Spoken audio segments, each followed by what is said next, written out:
Um dos momentos mais marcantes do Oscar aconteceu em 2017, quando anunciaram de forma equivocada o vencedor da categoria de melhor filme. Em vez do anunciado La La Land, o verdadeiro vencedor foi Moonlight.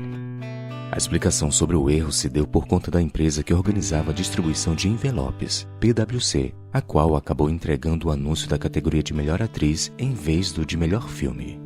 Foi muito constrangedor quando a pessoa que achou que havia sido vencedor foi convidada a se retirar, pois o prêmio pertencia a outra pessoa.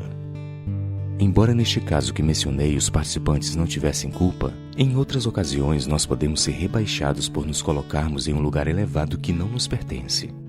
Este é o caso apresentado em uma das parábolas presente no capítulo 14 do Evangelho de Lucas. Esta sessão inicia uma série de 6 parábolas pronunciadas em sequência por Jesus. A primeira delas segue após Jesus verificar o empenho de alguns convidados por ocuparem os melhores lugares à mesa. Quando alguém convidá-los para um casamento, não sente no lugar de honra, pois pode haver um convidado mais importante do que você. Pelo contrário, quando alguém convidá-lo, vá sentar-se no último lugar, para que quando vier aquele que o convidou, diga a você: amigo, venha sentar no lugar melhor. Porque todo o que se exalta será humilhado, e o que se humilha será exaltado. A regra de etiqueta que Jesus aconselhou ser seguida é cheia de bom senso.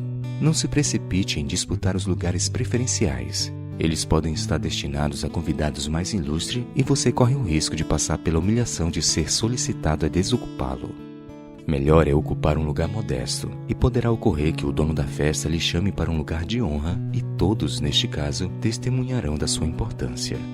Porém, para além de ensinamentos de etiqueta social, Jesus aponta para algo muito maior, o dever de evitar a autoexaltação.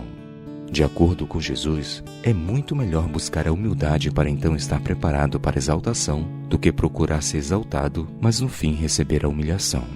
Perceba que na parábola de Jesus, aquele que não procurou, encontrou, e aquele que buscou acabou perdendo. Por isso, não tenha medo de viver de forma discreta. Você não precisa postar tudo o que você faz só para chamar a atenção de outros para a sua vida.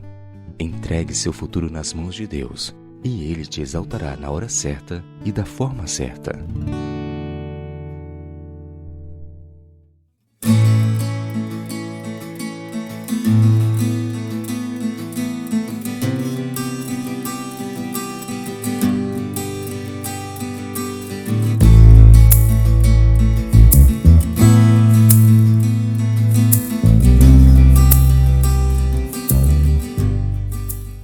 Bem, meus irmãos, meus amigos, tudo bem? Espero que vocês estejam em paz, que você esteja em harmonia, em contato mais íntimo com o nosso Criador. Que a paz de Jesus Cristo esteja conosco e que as bênçãos do nosso Pai, que elas possam nos beneficiar a todos. O livro Pão Nosso, Emmanuel, livro psicografado por Francisco Cândido Xavier. Emmanuel, ele busca lá no Evangelho de Lucas, no capítulo 14, versículo 10, a seguinte frase, a seguinte afirmativa, o seguinte paradigma: e assenta-te no último lugar. Hoje aqui na Terra, nós percebemos ainda que predomina aqui a conquista de território. E se faz necessário, às vezes, segundo o homem que ainda aqui alimenta esse propósito de vida, impor-se até mesmo através da força. Nós somos convidados ao primeiro lugar. Até mesmo muitos dizem que se adequa, sobrevive aquele que sabe conviver no ambiente em que ele se encontra. É aquele que sobrevive às intempéries. Nós somos convidados a assumir o primeiro lugar. Até mesmo nas escolas. Nós nos deparamos, quiçá, mês a mês, bimestre a bimestre, semestralmente, ali disposto no corredor do colégio, a classificação de cada aluno daquela série. Do primeiro até o último lugar. Imaginemos, por exemplo, a mente de uma criança que ficou nos últimos lugares. Quase sempre essa pessoa se sente mal e, por que não dizer, algumas vezes até mesmo ela é ridicularizada.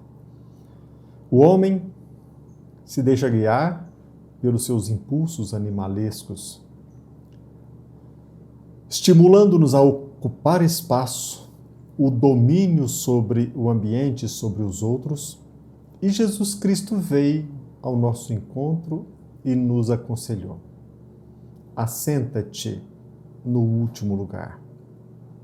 Será que esta frase por si só não justifica a tese de Nietzsche de que o cristianismo é uma filosofia dos escravos? Ou seja, será que o Evangelho de Jesus Cristo não adestra melhor aqueles que são escravizados aqui na Terra para que eles possam continuar submetidos à escravidão, à exploração?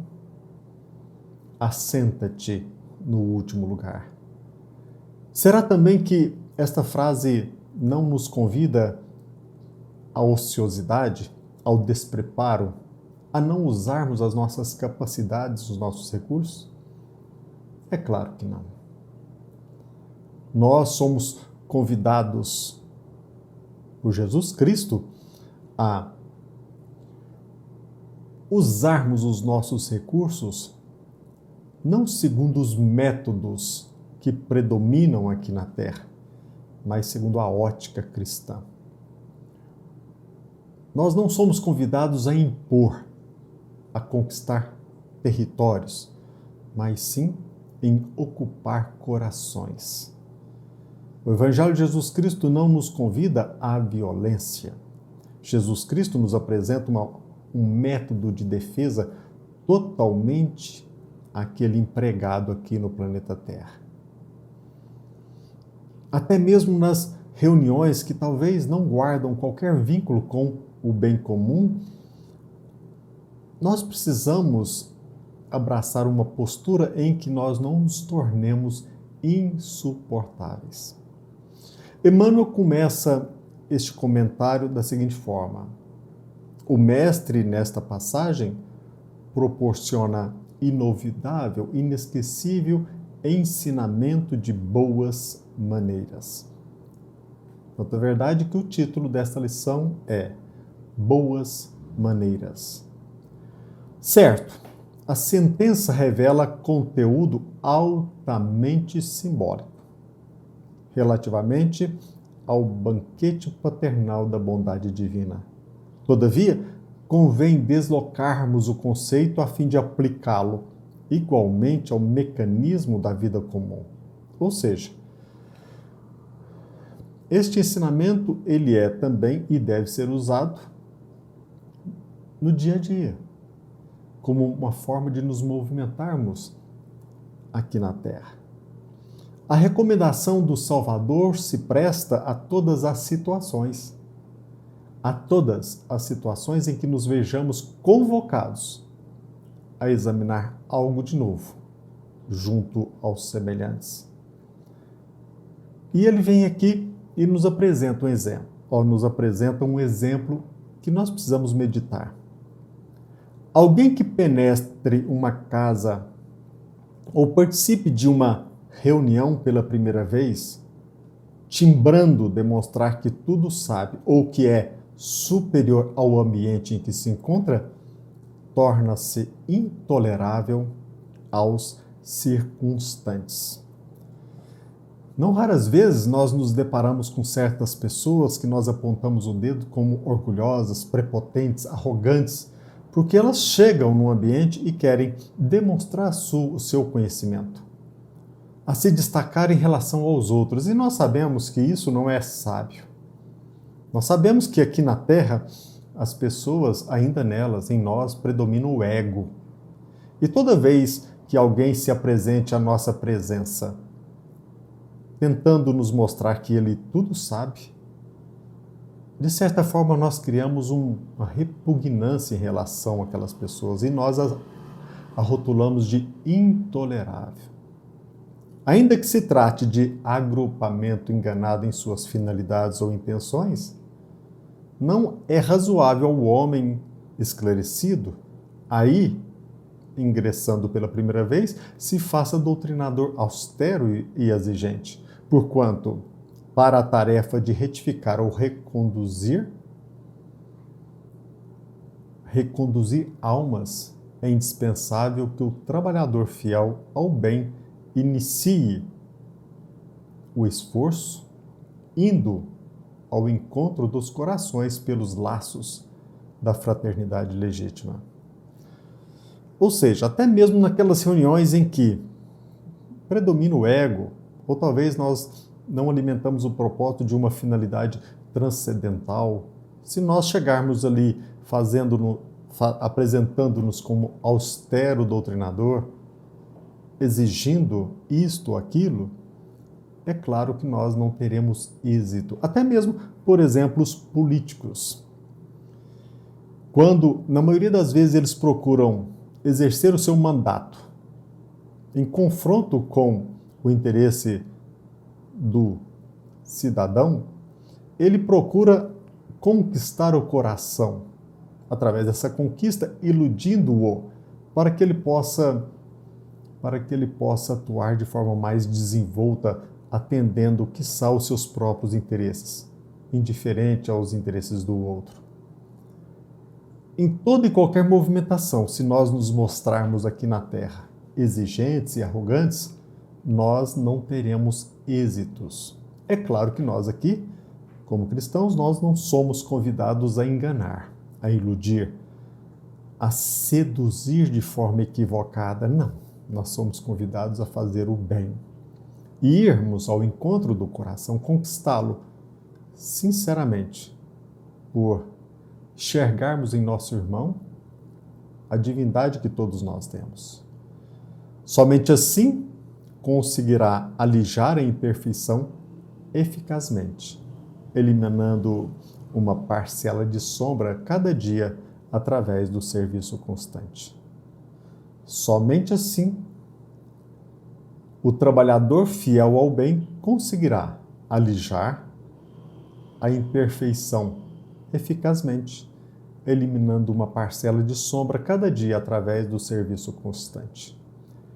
Sabemos que Jesus foi o grande reformador do mundo. Entretanto, corrigindo e amando, asseverava que viera ao caminho dos homens para cumprir a lei.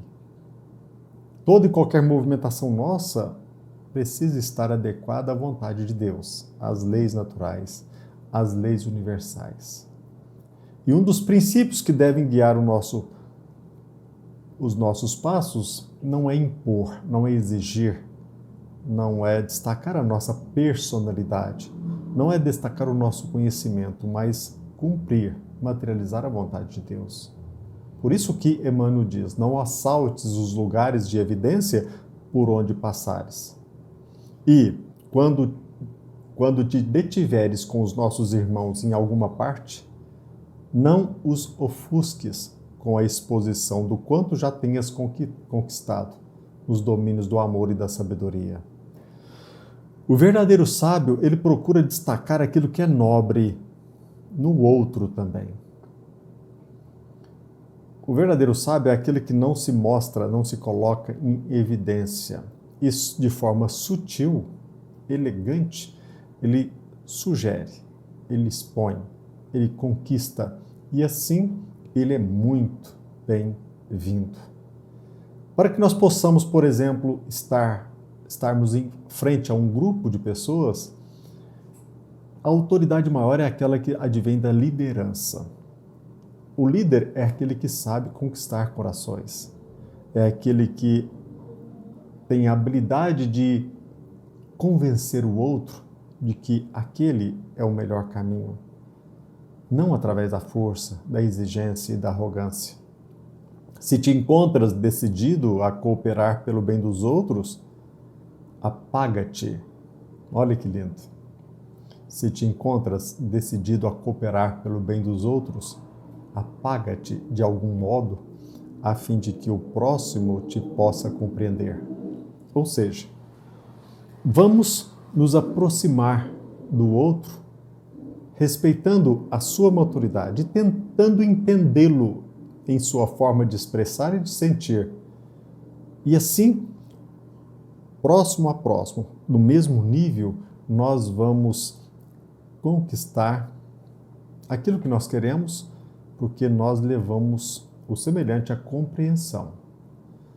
Impondo normas ou exibindo poder, nada conseguirás senão estabelecer mais fortes perturbações. Impondo normas ou exibindo poder, nada conseguiremos senão estabelecer mais fortes perturbações. É claro que nós somos seduzidos pela formalidade, nós somos seduzidos por aquilo que é exterior.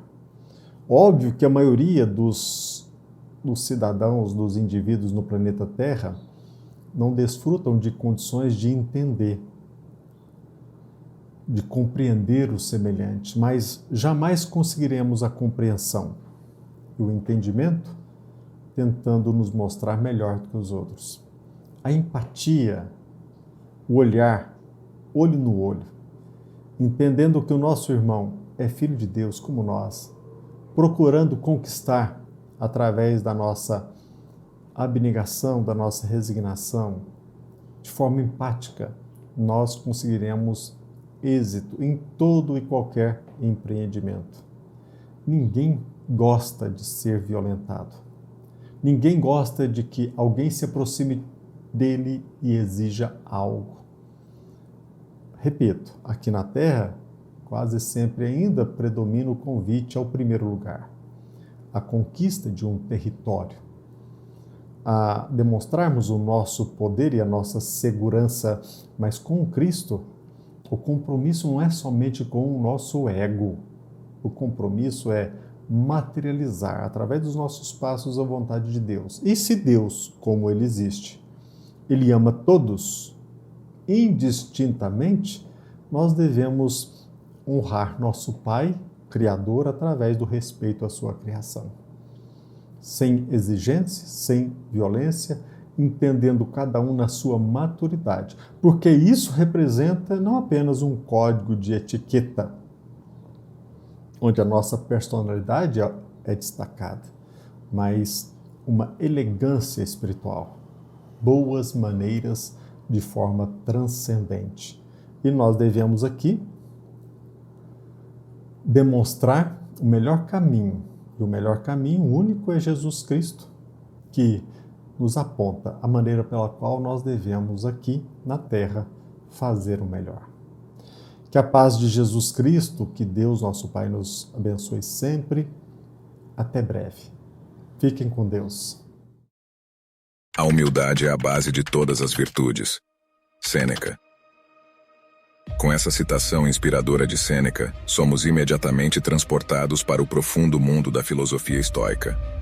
Para os estoicos, a humildade era uma virtude fundamental, e Sêneca, como um dos principais expoentes dessa filosofia, enfatizava sua importância. Quando ele afirma que a humildade é a base de todas as virtudes, está nos convidando a reconhecer que, para desenvolvermos um caráter virtuoso, precisamos começar pela humildade. A humildade na visão estoica não significa subestimar a si mesmo ou ser passivo. Em vez disso, envolve o reconhecimento sincero de nossas próprias limitações, a compreensão de que não somos infalíveis e a disposição de aprender com nossos erros. É a virtude que nos mantém abertos ao crescimento, à autorreflexão e à melhoria constante. Quando somos humildes, estamos dispostos a ouvir os outros, a considerar diferentes perspectivas e a admitir quando estamos errados. Isso nos torna mais compassivos, mais empáticos e mais conectados com nossos semelhantes. A humildade nos impede de nos envaidecermos com nossos sucessos e nos protege contra a arrogância e o orgulho desmedido. Além disso, a humildade nos ajuda a lidar com os desafios da vida com serenidade. Reconhecemos que não controlamos tudo, que às vezes enfrentaremos derrotas e dificuldades, e que isso faz parte da experiência humana. Ao abraçar a humildade, desenvolvemos resiliência e a capacidade de enfrentar adversidades com coragem e graça. Portanto, quando Sêneca nos diz que a humildade é a base de todas as virtudes, ele está nos lembrando de que para sermos verdadeiramente virtuosos, precisamos começar com a humildade. É a partir desse ponto que podemos construir um caráter sólido, cultivar a sabedoria, a coragem, a justiça e todas as outras virtudes que os estoicos valorizavam.